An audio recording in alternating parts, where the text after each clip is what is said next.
بسم اللہ الرحمن الرحیم۔ السلام علیکم۔ B B C 11 headlines news سے میں ہوں صبا منیر۔ ناظرین، آپ کو آگاہ کریں کہ لاہور میں کورونا ویکسین کی صورتحال جوں کی توں برقرار ہے۔ ویکسین کی کمی کے باعث شہر کے 23 میں سے صرف 4 سینٹرز میں ویکسین لگائی جا رہی ہے۔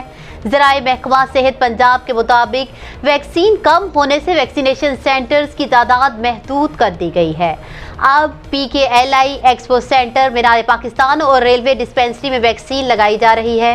اس سے قبل شہر میں 23 کورونا ویکسینیشن سینٹرز چل رہے تھے۔ لاہور میں یومیہ 50 سے 60 ہزار شہریوں کو کورونا ویکسین لگائی جا رہی تھی۔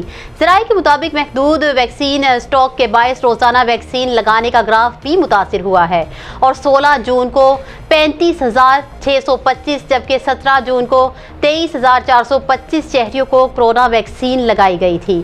محکمہ صحت پنجاب کا کہنا ہے کہ 19 جون کو کورونا ویکسین کی سپلائی آ جائے گی، جس کے بعد 20 جون سے ویکسین لگانے کا عمل ایک مرتبہ پھر معمول کے مطابق شروع ہو جائے گا۔ نیوز اسٹوڈیو سے فی الوقت اتنا ہی۔ مزید تفصیلات اور اپڈیٹس کے لیے دیکھتے رہیے BBC 11 ہیڈ لائنز نیوز۔